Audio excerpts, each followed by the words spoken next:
Hi. So in today's video, we're going to go ahead and use our punch needle on one of our little pre-stretched monk's cloth hoops. And you can learn how to do the pre-stretched hoop in one of the other videos. So we have our frame, which has been pre-stretched with monk's cloth, nice and taut like a drum. We have an adjustable punch needle. We have the threader for the punch needle. And we're going to have some yarn. So the first thing we're going to want to do is take our needle, and you're going to put the threader down through, there you go, down through the needle so that it's sticking out the other end. Then you're going to take your yarn and you're going to put the yarn into the little loop of the threader, just like that.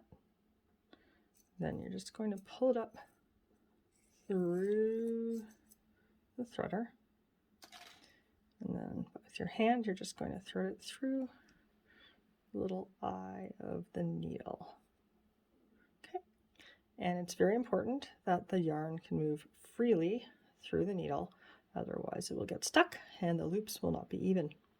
So once you have that ready, and I've got my needle set to setting C because that seems to be a good medium setting, and it's very comparable to like a number 10 setting on an Oxford or a number 5 on a Lavore needle.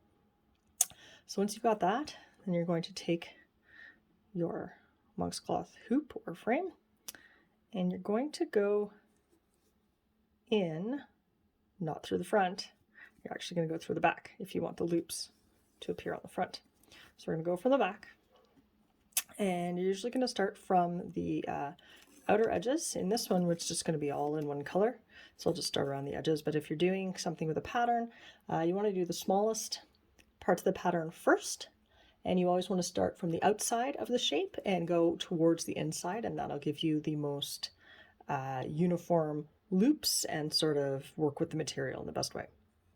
So leave enough of a yarn tail to make sure it can go through, and so you're going to push the needle all the way through until it hits the collet. You can see it go through on that side, and then you're going to pull it back up, but only enough that the tip just comes out, and then you're going to go over 1 or 2 spaces and then go back in. And the same thing, you're going to pull it up, don't take it out too far, and back in. I'll do this a couple times so you can see what it looks like on the other side. So on this side you can see that it's all very flat, and so this is called the back or the flat stitches. And then when you flip it around, you'll see that I've made all of these beautiful loops on this side. Looks like I've gone through one of them. So the loops are on this side, and so it's actually the cloth that is holding these loops in. So as you punch through the cloth, it spreads, and as you come out, it sort of snaps back and it holds the loops in place. But what's interesting is that if you don't like what you did, you can just pull it all out, since there was no knots or anything, and then you just use your needle to sort of smoosh back the cloth like that. And so I'll show you what it looks like when you don't take the needle out very carefully. So if you go in and then you pull your needle out with sort of no regard for how much you've pulled the needle out, instead of pulling it out carefully and moving over lightly, and then what you wind up with is loops of a bunch of different sizes. So you'll see that these ones are taller and these ones are shorter, and I mean, for a complete beginner like a kid or something, that's not so bad. But if you really want your patterns to look their best, and once you get the hang of things, concentrating on keeping your loops of a similar height is going to give you a much better result. So again, we'll show you that. So you go in, out, and move over just a little. You just don't want to pull it out too much. It's not, you don't have to be super duper careful, but you want to try to do that. So yeah, and then you look on this side, and then we have loops that are all a really nice height. So the other thing you can do is, I'll just show you once you do a couple of lines, the way, sometimes it'll look a little bit sparse, but as you do this and fill it in, you'll see that the loops wind up bunching together in a good way. And that will allow you to fill in a space with your loops. And so if this ever gets stuck, what's good is you just twist it a little and then it goes right back in. So you do that. And there you can see with these loops here that they're all sort of nicely tight into each other, and they're going to start to fill in the space. You won't see any of the monk's cloth through it like that. So the last thing I want to mention, so you're doing your loops, you're trying your best to not pull the needle out too much.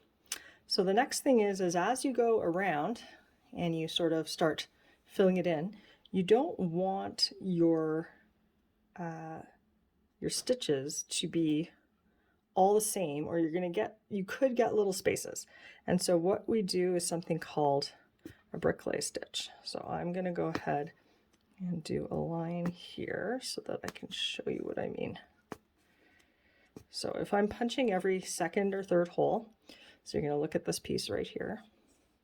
Then when I go back the next way, I'm going to try to go in between each of those stitches instead of having them be the same. And so just like laying brick, if you were to have all of the stitches or all of the spaces in between the stitches in the same spot, you are probably going to get the sort of integrity of the lines are going to be not great. And so with bricks, I mean, the bricks will just fall down. But with punch needle, that is how you get spaces in between your loops. So if you look really closely here, you can see that where this line lines up, it doesn't line up with that one. So you get sort of a zigzag of where the stitches go in. And so what gives you that on the other side is that you get them sort of nicely bunched up and no spaces. So that's pretty much the basics.